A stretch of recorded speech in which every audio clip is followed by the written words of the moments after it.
Wow, wow. It's another wonderful moment to come to your presence, to gain your attention, even at the moment. I am so grateful to God for giving you and I another day to share on Fragrance Online broadcast. I'm Lawal Olabisi.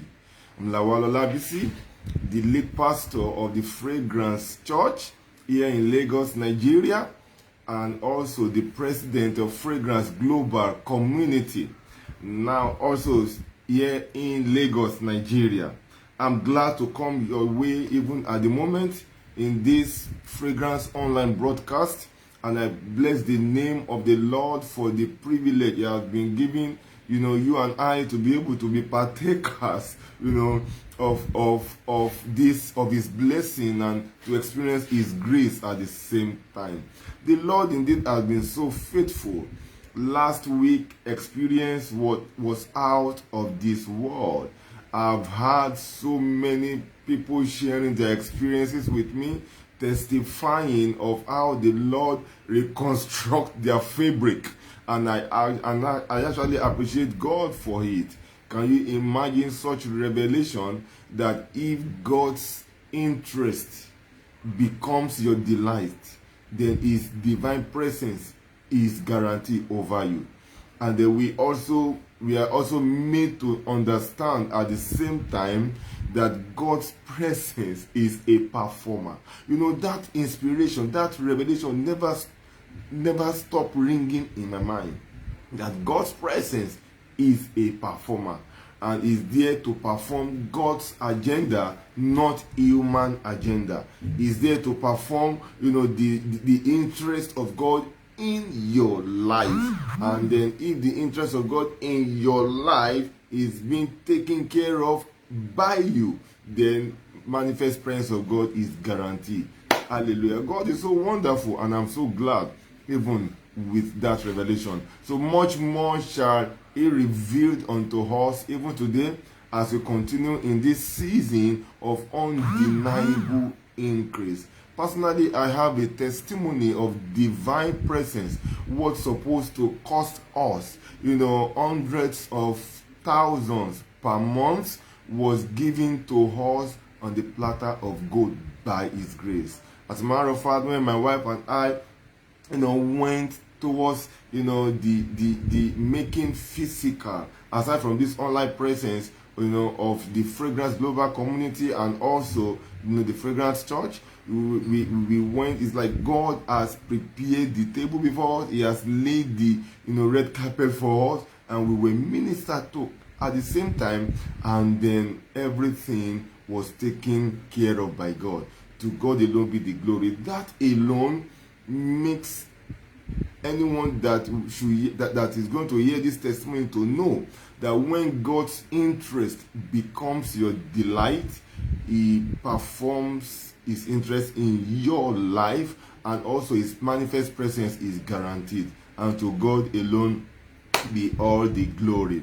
Now today we'll be going further on the same, in the same series, and this time around on a particular note that will make you also to understand. Of course, last week we established from the book of Corinthians that the Bible says, Paul plant, Apollo water, but God gave the increase. Neither he that plant nor him that water is anything but God who gave the increase. And say that God rewards everybody according to their work, according to their responsibility. Now that shows our God is a responsible God. The blessings of God is never on idleness. The blessing of God is on the responsible people, those who take responsibility of what they are supposed to do. Because you and I, in a way, are in partnership with God, that God has His sides and we have our own side. And one thing about our partnership with God is that God will never fail. The side of God has already been settled. So our lives are already been placed on automation. It's automated that when we do what we are supposed to do, then what God has done and what you and I should experience will automatically be released. That's how God has,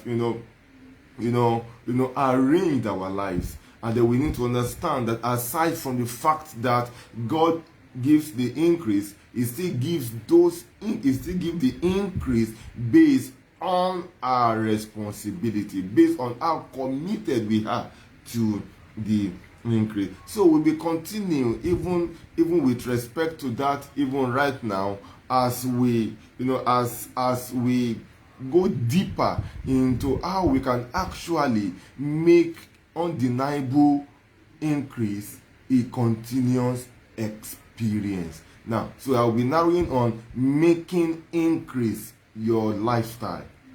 Making increase your lifestyle. And what I mean by making increase your lifestyle means you can make increase your continuous experience. Because that is what the scripture already said to us in the book of Proverbs chapter 4 verse 18. It said the path of the just is like a shining light that shines brighter and brighter, that shines more and more unto the brighter day. So that means the lifestyle of every child of God is to radiate increase, not yearly but daily, not occasionally but always. That is how God has programmed your life and my life, so that we'll be able to experience everything that God has packaged for you and I. So I will be narrowing the discussion to making increase your lifestyle, or making increase a continuous experience. Father, speak to us even right now as a vessel to everyone that is watching me everywhere in the world. Father, I pray that you will use my mouth as your oracle to speak expressly into the heart of people. And I commit everyone watching me to the hand of God. Father, I pray that as they have opened their heart, the seed of your word shall be sown into their hearts and shall give back to a fruitful harvest in the name of Jesus. Father, we thank you because your name alone shall be glorified. Father, we bless you. For in Jesus' precious name we have prayed. Amen. So right now, I said we can make increase our lifestyle. That is what I personally desire. That increase should be my lifestyle. That increase should be my continuous experience. I never wanted to go forward, to take 10 steps forward and 3 steps backward. I never wanted to take 3 steps forward or 10 steps backward. No, I want testimony of increase to be a daily experience in my life. And maybe I need to let you know that it is possible. Now I want you to just declare it. I want you to write it out. I want you to verbalize it and say continuous increase is possible in my life.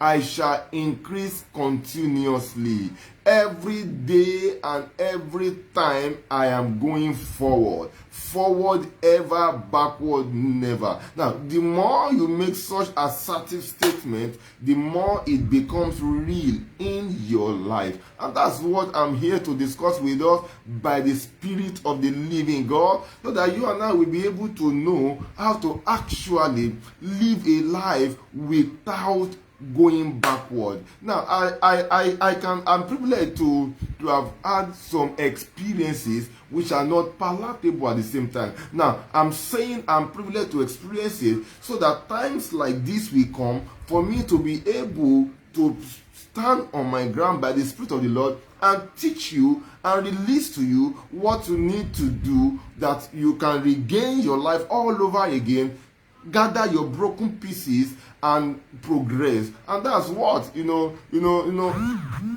going to happen. Now, you also need to understand that the experience of Jesus in hell, in the grave, was not to keep Jesus in the grave, but for you and I to have a vision, but for you and I to have an instrument to be excited that better things are in store are in store for us ahead of us. And that is the purpose of Jesus going through the grave, going through the hell, not to stay there, not to even be left there, but for you and I to know that there is victory for us at the end of the day. And do you know what? If God has done it for one, He can do it to all. So your testimonies are knocking now, and you're going to open the door for them in the name of the Lord Jesus Christ. Now, I'll be reading the text today from the book of 2 Kings chapter 6 verse 1 to 7. That's where I'll be reading from. 2 Kings chapter 6. I'll be reading from verse 1 to 7. Now I'll be reading from the New King James Version of the Bible. And the sons of the prophet said to Elisha, "See now, the place where we dwell with you is too small. It's too small for us. Please let us go to the Jordan, and let every man take a beam from there, and let us make there a place where we may dwell." So he answered, "Go." Then one said, "Please consent to go with your servants."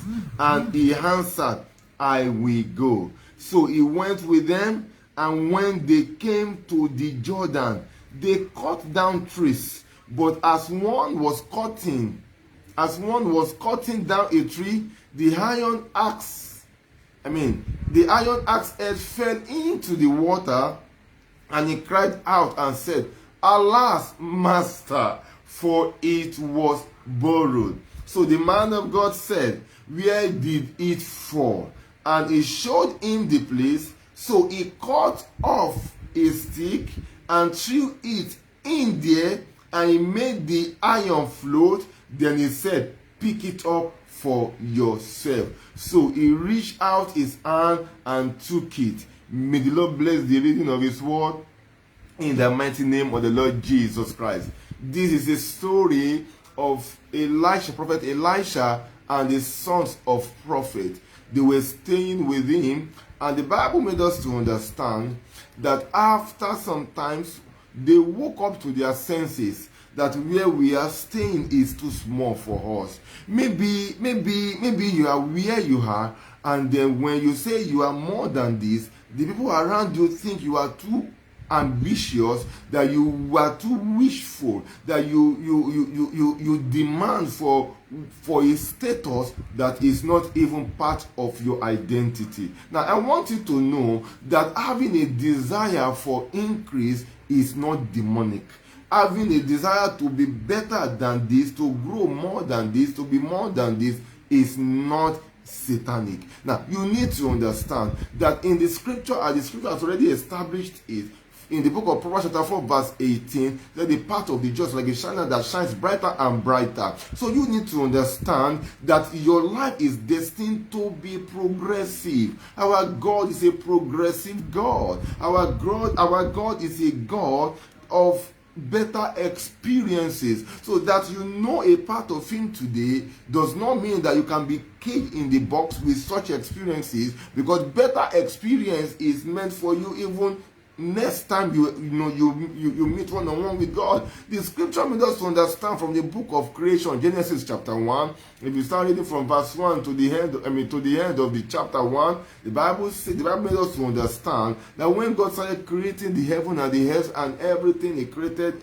in that chapter 1, the Bible made us understand that what God created what God created on day 1 is different from what He created on day 2 down to day 6 before He rested on day 7. So that means if God is never tired of creating new day, He will never be tired of creating new testimony, new experiences. He will never stop to make your life to always be ever progressive. And that is what I need to let you know, that you needing more, you not satisfied with your present situation, is not a demonic desire, is not satanic, is a desire that God in His infinite mercy already injects on your inside, so that you'll be able to carry out His assignment and fulfill His dream in your life. So the Bible says that the sons of the prophet, they came to Elisha and they told the master where we are saying is too small for us? Is it wrong for you to relocate from where you are to where you think befits you? Is not wrong. This was an experience by the prophet, by the source of prophet, and they said where we are saying is too small for us. And then immediately they said no, they were not the kind of people that will come only with problem and never had an idea, of how the solution will look like. The Bible says that they told Elisha the problem, and they also suggested solution and the strategy to use to bring the solution into being. In the life of Elisha, I believe these sons of prophets were assets to him. These sons of prophets, they have ideas, they have inspirations, they have had enough deposit on their inside, but under the tutelage of prophet Elisha, that they are now making use of it. And the scripture established that they were the ones that saw that were dissatisfied about their present position. Elisha did not even say anything. They said where we are staying is too small for us. They were the ones that said that Elisha will desire somewhere that is bigger. They were the ones that decided to say they knew where the raw material for the expansion will come from. They were the ones that suggested where to go to get the materials. They were the ones that gathered the tools to use for the materials. They are the ones that suggested the strategy to use, to ensure that the vision they have seen comes to pass. They were not irresponsible sons of prophets. Those people, they were major assets even in the life of Elisha. Now, I'll be narrowing all these things down for you so that we understand how you can actually live a life of continuous progress. And living a life of continuous progress is possible. It's not rocket science. It's not what is out of this world. It's not from the blues. It's what is possible.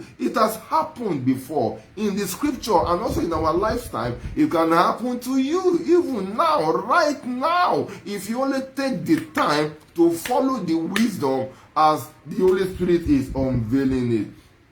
So the Bible makes us understand all these things. Now, I now want us to understand. Now, the first thing that you need to know. Now, I'll be talking about some now, and I'm going to conclude that is next week, which happens to be the last Sunday in the month of April 2021. Now, I will want us to start with how can I actually live a life of continuous increase. How can I live a life of continuous expansion, continuous enlargement, continuous more and more? The Bible says in the book of John chapter 10 verse 10, Jesus Christ said that the thief cometh not but for to kill, to steal, and to destroy. But I have come to give life and to give life more abundantly. Excuse me, can anyone measure what it means by more abundantly? I don't think there is any measurement that can actually measure that. But to give life more abundantly means that to give you more than your necessary needs.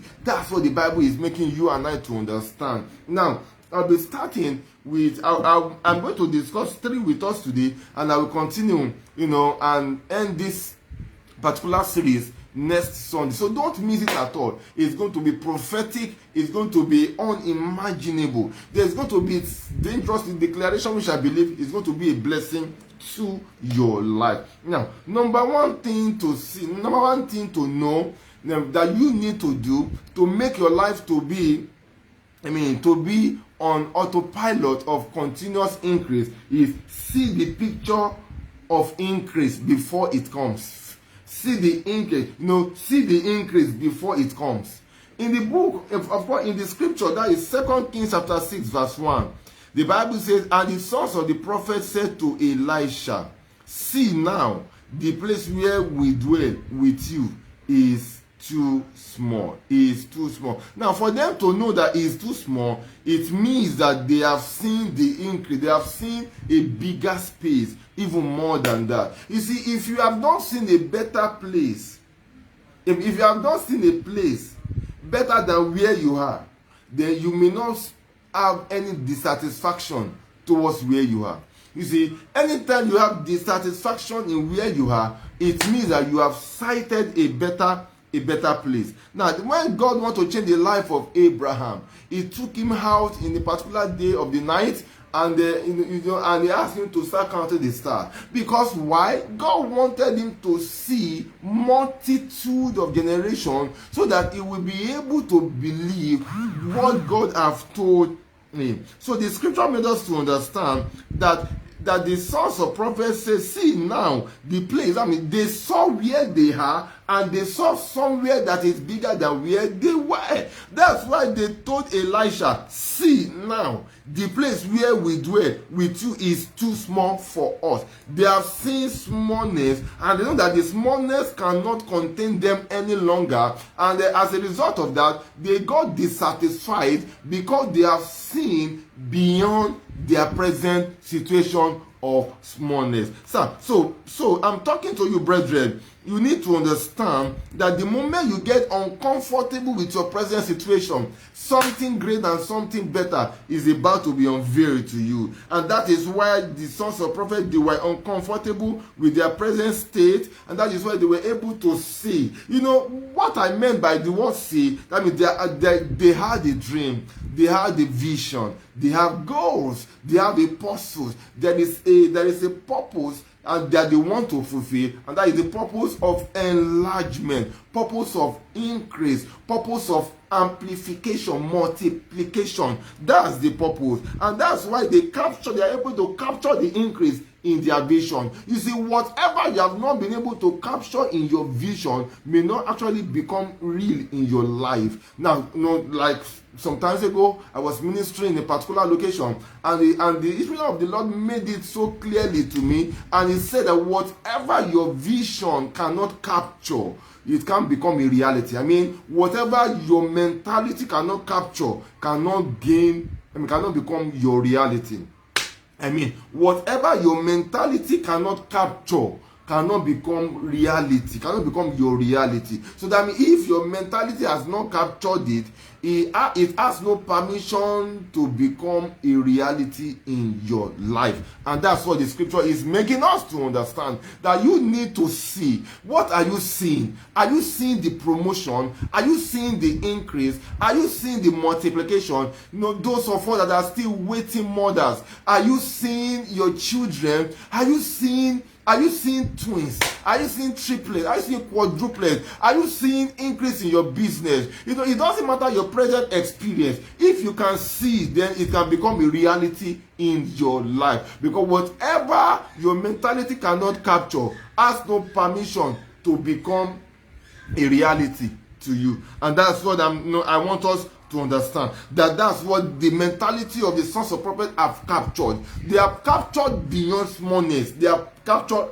bigness. They have captured increase. They have captured enlargement. They have captured what ordinary people may not be able to capture. Because we did not read in the Bible that Elisha was not uncomfortable. We have not read in the Bible that Elisha was angry with them, that this way is too stuffy. But they saw beyond where they were. They saw increase. They saw multiplication. They saw enlargement. And we actually saw the enlargement becoming real in their life. So what I'm trying to let you know is that, what are you seeing? Are you seeing increase in your life? Because if you can't see it, you can't taste it. If you can't see it, you can't taste it. If you don't expect it, you can't experience it. So what are you seeing? Are you seeing with your eyes of expectation? Are you seeing with your mind of imagination? What are you using your sight for? What are you using your sight for? Don't see your future going down the drain, but see your future soaring higher in the sky, because that is what the Lord is going. That's what the Lord has planned for you. But even though God has planned it for you, it's still at the mercy of what you are seeing.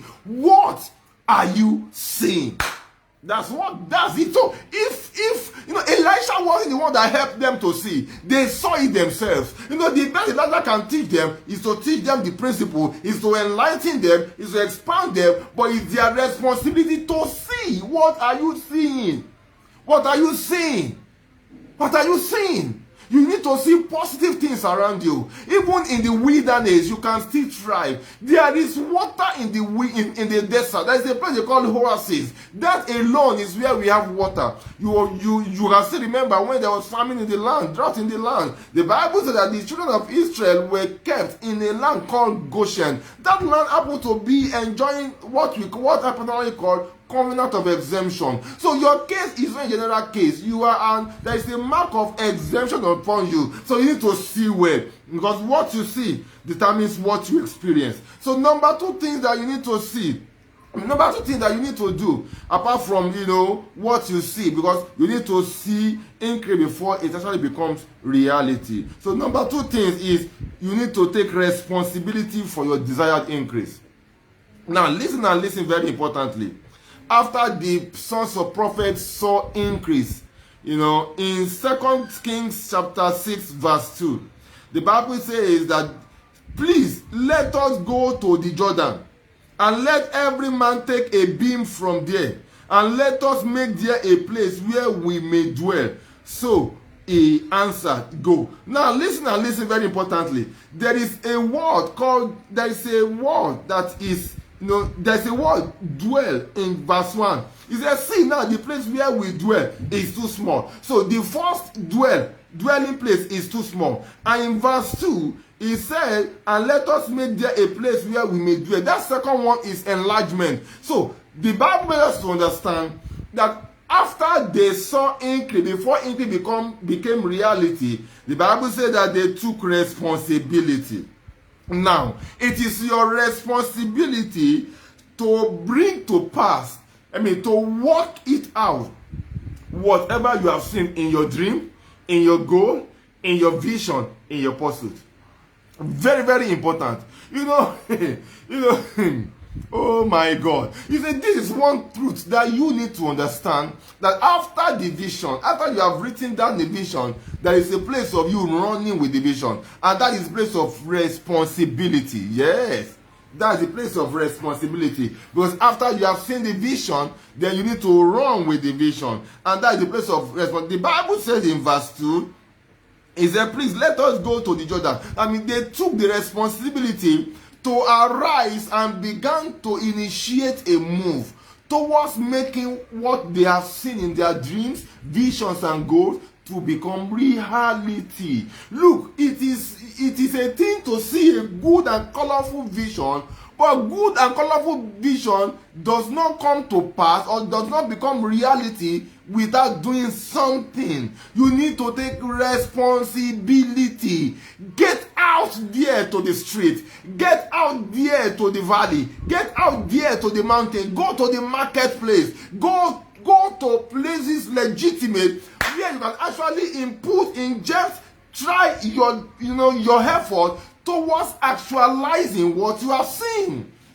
That God has seen you a glorious future is not enough to make it come to pass. You also need to work it out. Of course, though salvation is free, but the scripture still says, work out your salvation. So this is the process of working things out for yourself, by yourself, under the prophetic declaration that it shall come to pass. Now, I'm not denying that you have not seen right.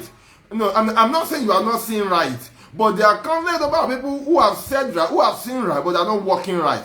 Now, there is a different thing to see right and to walk right. Because until you walk what you have seen will soon remain unseen. Hallelujah. Until you walk out what you have seen will remain unseen. So it is walking what you have seen that makes what you have seen to actually become seen. Hallelujah. No, I believe you are getting me, because it has not come to reality, not because it is not worthy goal of vision, but because you have not taken time to work it out. So you need to take responsibility. The sons of prophet didn't say that we are with a prophet who is the prophet of, as at that time, with grace and strength prophetic prophetic grace, and the Bible also made us to understand that this prophet also had double portion of his master's anointing. In spite of that, the sons of prophets were very responsible. They were not sitting down with the prophet to say, prophet, call the wood from the bush. Call them forth with the prophetic.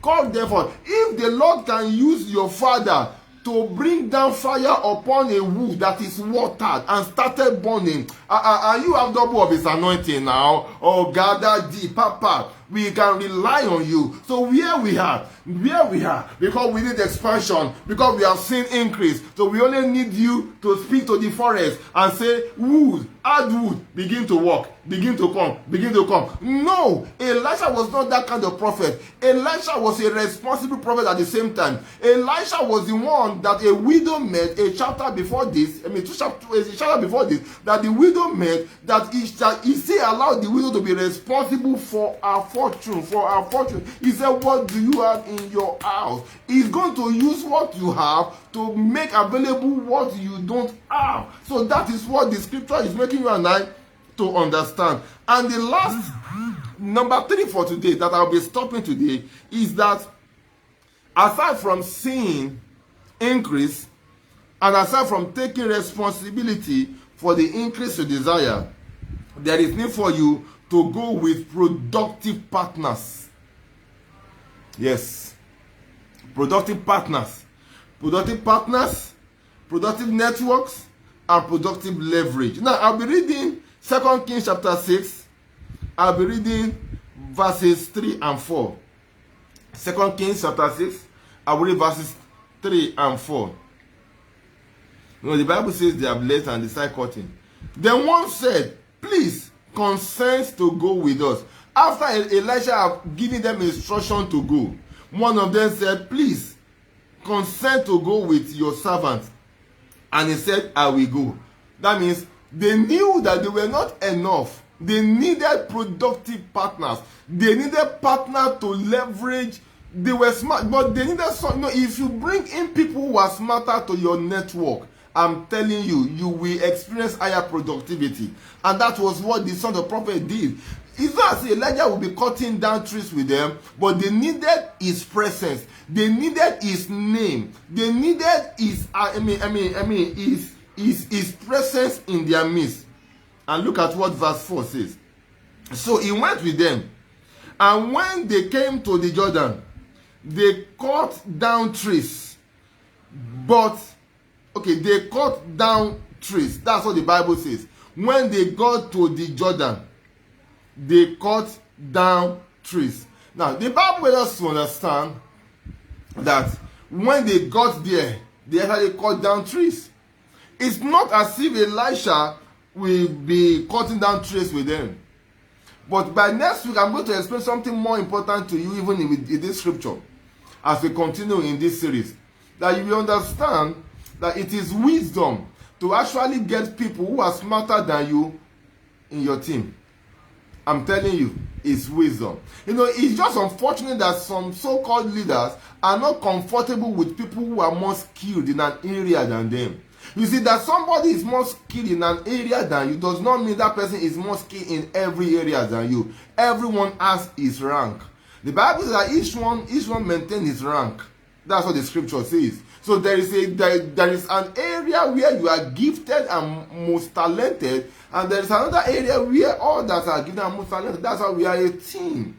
You don't put all right. You don't make a football team to be filled with only left footers or only right footers. You need a mix of them all to be able. No, that's why even when God wanted to give us, a season that is not going to use rain again or water again to destroy the house, he gave a color, and the color he gave was 7 right bush. Red, orange, yellow, green, blue, indigo, and violet. Even God gave varieties. It is wisdom to involve varieties of people in your team.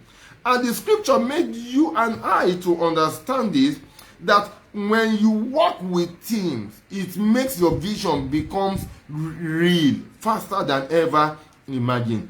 Team makes things work better and faster. That's what team does. Team makes things work faster and better. So involving smarter and more skilled people in your team is wisdom, because it will make things to come. It will make things to be done faster, to be accomplished faster in your life and in my life. So you need to involve people who are more experienced than you, people who are more exposed than you, people who are more, who are into what you are doing, but even doing it in a deeper level. You need to involve them. You need to understand that network is a backup to leverage on. Is a backup to leverage on in all pursuits. That's what happens. So your network is not to take away your worth, but to increase your worth. Because network is like a backup to leverage on in all your pursuits. Without network, you are limited. That's why with the number of sons of prophets, they were enough to cut trees in the forest. But just because they understood the power of leveraging on somebody smarter and more skillful than them, they said, Elisha, we will not go. Please concern with us. And Elisha said, I will go. Thank God Elisha went with them. That was why when one of them was cutting down the trees, the axe fell and said, Alas, master, for it was borrowed. The master didn't know that he borrowed it, but for the case of unforeseen contingencies, working with the smarter people will help you to be able to overcome and subdue any crisis that is packaged for you or arranged for you that you may face in the future. That is what happens. So that's why I said that network is a backup to leverage on in your pursuit. So when you have smarter people in your network, when you have people that are more experienced than you in your network, it makes your pursuit to be able to be accomplished ASAP. And I pray that God will touch everyone around you and He will open your eyes to locate who are your angels in the name of the Lord Jesus Christ. So your partners or your networks are there to amplify your effort to produce beyond expectations. That's what your partners and your network does. They are there to amplify you. They are not there to diminish you. They are there to make things work faster for you. They are not there they are not designed to rob you. And that's why when you allow when God opens your eyes to see the network of people you are standing around your life, and for you to know how to actually manage them, then topmost top is your place. I pray for you that you will prosper. I pray for you that you will increase. I pray for you that God will open your eyes to be able to know those who are working for you and to be able to grab them in the name of Jesus Christ. I found out that in life, a whole lot of people are actually embracing people who are actually stabbing them behind. Allow God to help you pick associates. Allow God to help you pick partners. Allow God to help you pick people that you will network with. This alone can give your life a complete return that is beyond your understanding. This week you are going to experience the power of association that is going to amplify all your effort in the name of Jesus Christ. You will walk like an ant and you will have elephant-sized results in the name of the Lord Jesus Christ. Because God is part of the venture. Because God is going to open your eyes to know where to go to and who to meet. God Himself will lead you beside the still waters, will lead you into your green pastures, will make you to lie down there, and will make you to accomplish beyond your expectation. In the name of the Lord Jesus Christ. Those who are talking you down shall live their life in regret this week. In the mighty name of the Lord Jesus Christ. I decree to you that the grace and power of God will perfect things to work right in your life. In the name of the Lord Jesus Christ. I pray for you. Forward ever, backward never. In the name of the Lord Jesus Christ. The God that we serve, whose word I have been privileged to share to you even right now, I decree that word will make increase to be your permanent lifestyle.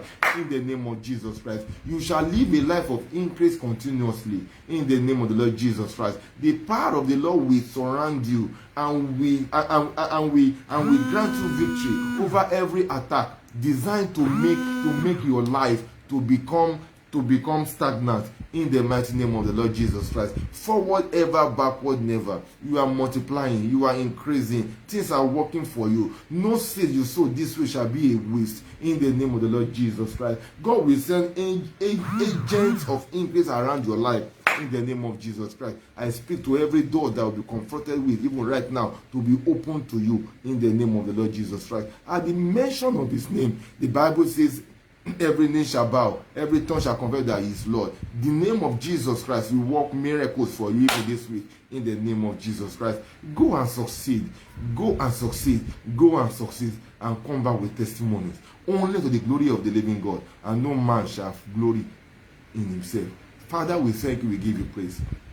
For in Jesus' name we have prayed. Amen. Can I be believing amen? Amen. Thank you, and thank you one more time. It's a wonderful moment that we just experienced with the word of God, and I'll be coming your way same time next week. Please, but you will do me a favor by sharing this as many times as possible. Let so many people in your contact, be able to enjoy the same way you have enjoyed, and you are ready to share your testimony. Till I come your way next time, I remain your brother.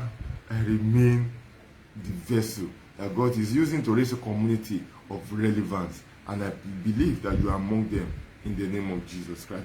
Bye. God bless you.